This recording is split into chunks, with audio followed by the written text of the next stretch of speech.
आज Doubtnut app download करें। Doubtnut पर अपने सभी गणित, रसायन विज्ञान, भौतिक विज्ञान और जीव विज्ञान के डाउट्स का करो सफाया। बस प्रश्न की फोटो खींचो, एक ही प्रश्न को क्रॉप करो और तुरंत वीडियो सोल्यूशन पाओ। अभी डाउनलोड करें। यहाँ पर हमारा सवाल है कि हृदय से रक्त के बहाव में वृद्धि किसके स्त्रावण को उत्प्रेरित करती है। ऑप्शन ए हमें दिया है रेनिन, बी दिया है oxytocin, C anti diuretic hormone, D atrial natriuretic hormone. अब यहाँ पर हम सबसे पहले हमारे सवाल को समझते हैं। हमारा सवाल यहाँ पर यह कहना चाहता है कि जब हृदय में रक्त बहाव की वृद्धि हो जाती है तो उस समय उस वृद्धि को यहाँ पर रोकने के लिए, यहाँ पर कारण ये नहीं पूछा गया है कि रक्त बहाव में वृद्धि किस प्रकार से हुई। यहाँ पर कहा गया है कि रक्त बहाव में जो वृद्धि हुई है वो किसके स्त्रावण को उत्प्रेरित कर रही है, यानी कि रक्त बहाव की जो वृद्धि है उसके कारण हम आगे की ओर किसका स्त्रावण होने वाला है। और हमारे ऑप्शंस में हमें दिया है renin, oxytocin, anti diuretic hormone तथा एट्रियल नाइट्रियूरेटिक कारक। हम यहाँ पर एक एक करके इन सभी को पहले समझते हैं। तो हमें सबसे पहले दिया है रेनिन। तो जो रेनिन होता है वो रेनिन हार्मोन किडनी की यानी कि वृक्क की जेजी सेल से स्त्रावित होता है। वृक्क की जो जेजी सेल्स होती है, जेजी सेल्स यानी कि यहाँ पर हम बात करें तो जक्स्टा ग्लोमेरुलर जो सेल होती है उनसे यह स्त्रावित होता है, उन कोशिकाओं से इसका स्त्रावण होता है। और इसका जो कार्य होता है वो कुछ इस प्रकार से होता है कि रेनिन जो होता है वो एंजियोटेंसिनोजन का स्त्रावण होता है लीवर से। यह एक पेप्टाइड हार्मोन की तरह कार्य करता है। तो जो एंजियोटेंसिनोजन होता है वो एंजियोटेंसिनोजन को यहाँ पर एंजियोटेंसिन में कन्वर्ट करता है, एंजियोटेंसिन में। अब एंजियोटेंसिन यहाँ पर क्या कार्य करता है, तो ये जो एंजियोटेंसिन है इसका कार्य यहाँ पर होता है कि यह वेसो कॉन्ट्रैक्टर की तरह कार्य करता है। वेसो कॉन्ट्रैक्टर का यहाँ पर अर्थ होता है कि यह वाहिका संकुचक के रूप में कार्य करता है। और हम जानते हैं कि अगर वाहिका संकुचक रक्त में पाया जाएगा तो वाहिका संकुचक अपना कार्य करेगा तथा यहाँ पर बीपी को बढ़ा देगा, रक्तदाब को बढ़ा देगा।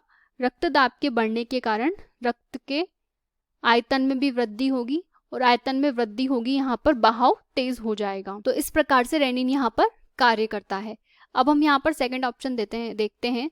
तो हमारा जो ऑक्सीटोसिन है यहाँ पर, वो ऑक्सीटोसिन तो प्रसव हार्मोन होता है, इसे प्रसव हार्मोन के नाम से जाना जाता है। प्रसव के दौरान कॉन्स्ट्रक्शन में मदद करता है वहाँ पर। तो ये तो प्रसव हार्मोन होता है, इसे लव हार्मोन भी कहते हैं। तथा जो एंटी डायूरेटिक हार्मोन है इसका स्त्रवण हमारा होता है हाइपोथैलेमस से। इसका निर्माण हकीकत में हाइपोथैलेमस में होता है और ये सामान्य रूप से पिट्यूटरी से स्त्रावित होती है।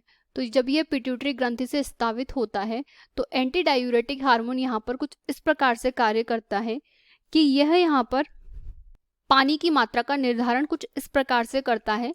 यह पानी की मात्रा का निर्धारण करता है तथा ब्लड प्रेशर, रक्त के दाब को और रक्त के आयतन को भी निर्धारित करता है। तो यह हकीकत में हमारे वृक्क पे कार्य करता है।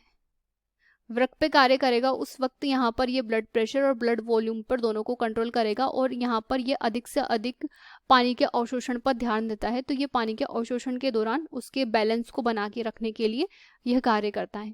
इसके बाद हमें लास्ट ऑप्शन दिया है एट्रियल नाइट्रियूरेटिक कारक। तो जो एट्रियल नाइट्रियूरेटिक कारक है इसका स्त्रावण होता है, यहाँ पर हम लिख लेते हैं, इसे ANF के नाम से भी जानते हैं, एट्रियल नाइट्रियूरेटिक कारक।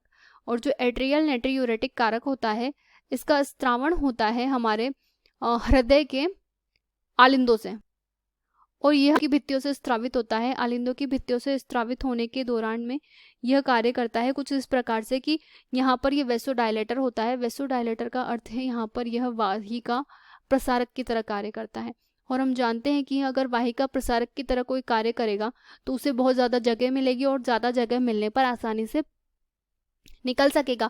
तो यहाँ पर ये ब्लड प्रेशर को कम कर देता है, रक्त के दबाव को कम कर देता है तथा यहाँ पर ये वॉल्यूम को भी कम कर देता है।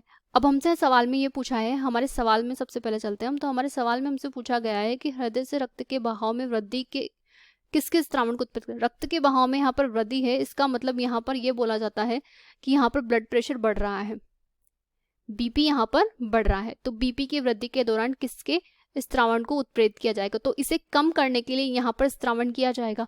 तो हम जानते हैं कि रेनिन से भी वृद्धि हो रही है, तो रेनिन यहाँ पर नहीं होगा ऑक्सीटोसिन प्रसव हार्मोन, उसके बाद हमें दिया है एंटी डायूरेटिक हार्मोन। तो एंटी डायूरेटिक हार्मोन जो होता है वृक्क पर कार्य करता है, पानी के अवशोषण को यहाँ पर प्रेरित करेगा।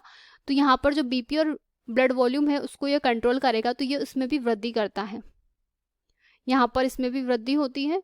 अंत में हमें दिया है एट्रियल नाइट्रोयूरेटिक कारक। तो जो एट्रियल नाइट्रोयूरेटिक कारक यहाँ पर कार्य कर रहा है वह है रक्त के बहाव में वृद्धि होने पर वाहिका प्रसारक की तरह, तथा वाहिका प्रसारक होने पर यह ब्लड प्रेशर को, रक्त के दबाव को कम कर रहा है। तो हमारा जो ऑप्शन डी होगा एट्रियल नाइट्रोयूरेटिक कारक यहाँ पर सही ऑप्शन होगा। तो इसका आंसर होगा ऑप्शन। कक्षा 6 से 12वीं से लेकर नीट, IIT, JEE वो एडवांस के लेवल तक 1 करोड़ से ज्यादा छात्रों का भरोसा।